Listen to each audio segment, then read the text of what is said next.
Hi friends, welcome to Nithra துரோ channel. இனி chicken எடுக்கும்போது இந்த மாதிரி கொஞ்சம் டிஃப்ரெண்ட்டாக செய்து பாருங்கங்க. செம்ம டேஸ்ட்டாக இருக்கும். நம்ம சேனலை இப்போ தான் ஃபஸ்ட் டைமாக பார்க்குறீங்கன்னா சேனலை சப்ஸ்கிரைப் பண்ணி வச்சுக்கோங்க. அப்படியே வீடியோ பிடிச்சிருந்ததுன்னா லைக்கும் பண்ணிடுங்க, ஹைப்பும் பண்ணிடுங்க. இப்போ இதை பண்ணுறதுக்கு எலும்பில்லாத சிக்கனாக 1/2 கிலோ எடுத்து வச்சுக்கலாங்க. இதை இப்போ நல்லா கழுவி எடுத்துகிட்டு குக்கரில் சேர்த்துக்கலாங்க. இதோடவே 1/4 டீஸ்பூன் மஞ்சள் தூள் சேர்த்துக்கலாம். கூடவே இந்த சிக்கனுக்கு தேவையான அளவு உப்பும் சேர்த்துக்கலாங்க. இதோடவே 1/2 கப் அளவுக்கு தண்ணியும் சேர்த்துக்கலாங்க. தண்ணி ஜாஸ்தியாக சேர்க்காதீங்க. சிக்கன் வேகும்போது சிக்கனில் இருந்தும் கொஞ்சம் தண்ணி வரும், அதனால கம்மியாக சேர்த்தா போதும். இப்போ குக்கரை மூடி போட்டுட்டு 4 விசில் வச்சு எடுத்துக்கலாங்க. சிக்கன் நல்லா வெந்து வரணும். இப்போ ப்ரெஷர்லாம் அடங்கி சிக்கனும் நல்லா வெந்து வந்திருக்குங்க. இப்போ இந்த சிக்கன் பீஸை மட்டும் தனியாக ஒரு பாத்திரத்தில் எடுத்து ஆற விட்டுடலாம். இது நல்லா ஆறுனதும் கை வச்சு இந்த மாதிரி அழுத்தி எடுத்தீங்கன்னா சிக்கன் தனித்தனியாக நூல் மாதிரி பிரிஞ்சு பிரிஞ்சு வருங்க. இப்போ சிக்கன் எல்லாத்தையுமே இந்த மாதிரி கை வச்சு நல்லா உதிர்த்தி எடுத்துக்கணும். இந்த மாதிரி நல்லா வேக வச்சு எடுத்தோன்னா இதை உதிர்த்தி எடுக்கிறது ரொம்ப ஈஸியாகவே உதிர்ந்து வந்துடும். இப்போ எல்லா சிக்கனையும் உதிர்த்தி எடுத்தாச்சுங்க. இந்த மாதிரி உதிர்த்தி எடுத்துக்கோங்க. ஸ்டவ் ஆன் பண்ணிவிட்டு ஒரு பாத்திரத்தில் 2 டீஸ்பூன் எண்ணெய் சேர்த்துக்கலாங்க. எண்ணெய் சூடானதும் அதோட 1/4 டீஸ்பூன் பெருஞ்சீரகம் சேர்த்து பொரிய விட்டுக்கலாம். பெருஞ்சீரகம் பொரிஞ்சதும் இதோட மீடியம் சைஸ் பல்லாரியில் 2 பல்லாரியை இந்த மாதிரி நீள வாக்கில் கட் பண்ணி இதோட சேர்த்துக்கலாம். பல்லாரியை வதக்கி எடுத்துக்கணுங்க. இதோடவே 2 மிளகாவை நீள வாக்கில் கட் பண்ணி இதோட சேர்த்துக்கலாம். கூடவே 1/2 டீஸ்பூன் இஞ்சி பூண்டு விழுதும் சேர்த்துக்கலாங்க. இப்போ இஞ்சி பூண்டு விழுது பச்சை வாசனை போகிற வரைக்கும் வதக்கி எடுத்துக்கலாம்.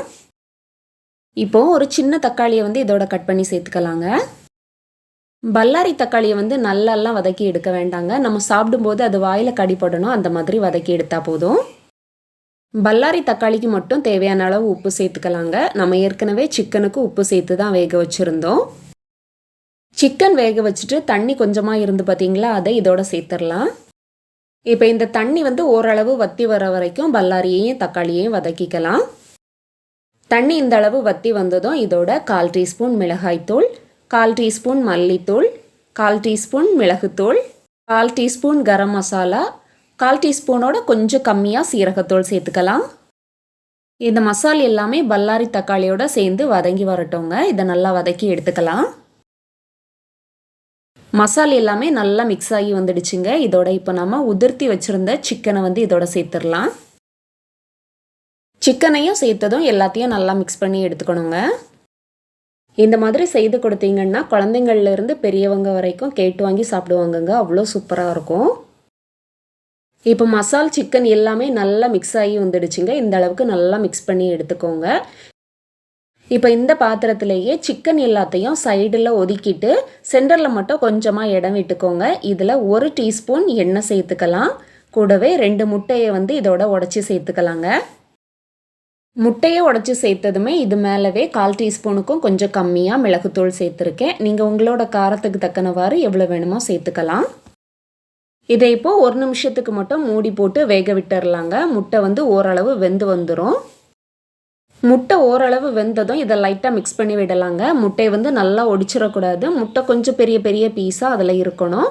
இந்த மாதிரி லைட்டாக அப்படியே மெதுவாக மிக்ஸ் பண்ணி விடுங்க. முட்டை ஒடியாமல் கொஞ்சம் பெரிய பெரிய பீஸாக மிக்ஸ் ஆகி அப்படியே வந்துடும்.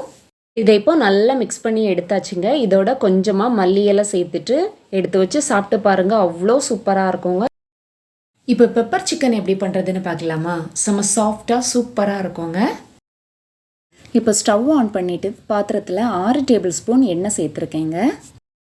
நான் இன்றைக்கி தேங்காய் எண்ணெயில் தான் செய்ய போகிறேன். தேங்காய் எண்ணெயில் செய்தோன்னா வாசனையும் டேஸ்ட்டும் ரொம்ப நல்லாயிருக்கும். இப்போ எண்ணெய் சூடானதும் அதோட பட்டை, கிராம்பு, ஏலக்காய், பிரிஞ்சி இலை சேர்த்துக்கலாம்.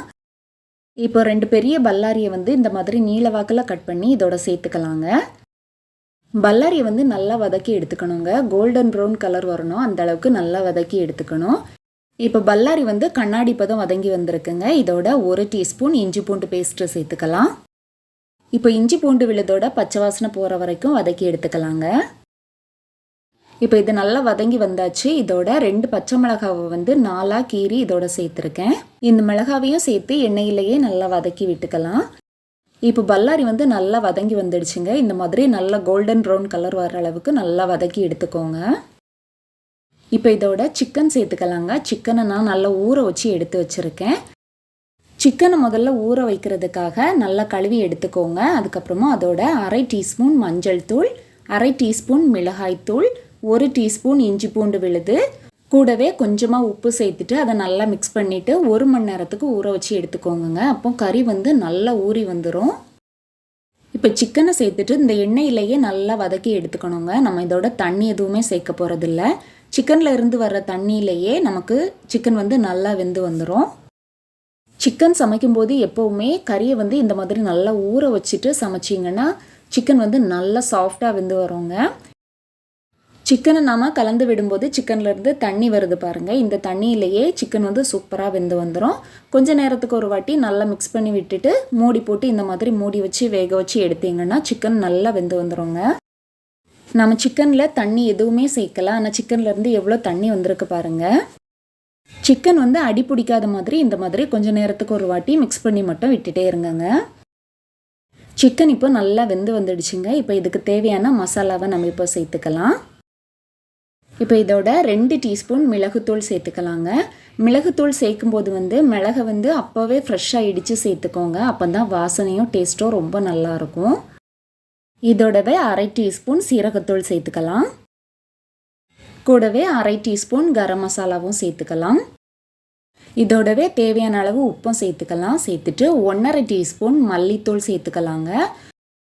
உப்பு நம்ம இப்போ கம்மியாக தான் சேர்த்துருக்கோம். நம்ம சிக்கன் ஊற வைக்கும் போதே கொஞ்சமாக உப்பு சேர்த்துருந்தோம். அதனால இப்போ பார்த்து சேர்த்துக்கலாம். மசாலா எல்லாத்தையும் சேர்த்ததும் சிக்கனை நல்லா மிக்ஸ் பண்ணி எடுத்துக்கலாங்க. மசாலா எல்லாமே சிக்கனோட நல்லா மிக்ஸ் ஆகி வரணும். மசாலா எல்லாத்தையும் சேர்த்ததும் சிக்கனை ஒரு 7 நிமிஷத்துலேருந்து 10 நிமிஷம் வரைக்கும் நல்லா மிக்ஸ் பண்ணி விட்டுட்டே இருங்கங்க. இப்போ மசாலா எல்லாமே நல்லா வதங்கி சிக்கனோட நல்லா மிக்ஸ் ஆகி வந்துடுச்சு. இப்போ கொஞ்ச நேரத்துலையே சிக்கனில் நம்ம சேர்த்த எண்ணெய் பிரிஞ்சு வரோங்க. இந்த மாதிரி வந்ததும் கொஞ்சமாக மல்லி இலை சேர்த்துக்கலாம். இப்போ மல்லி இலை சேர்த்துட்டு ஒரு 2 நிமிஷத்துக்கு இதை மிக்ஸ் பண்ணி விட்டுக்கோங்க. இந்த சிக்கன் அப்படியே சுட சுட எடுத்து வச்சு சாப்பிட்டு பார்த்தீங்கன்னா டேஸ்ட்டு அவ்வளோ சூப்பராக இருக்குங்க. சாம்பார் சாதம், தயிர் சாதம், ரசம் எதோட வேணாலும் வச்சு சாப்பிடலாம். தனியாக சாப்பிட்டாலுமே அவ்வளோ டேஸ்ட்டாக இருக்குங்க.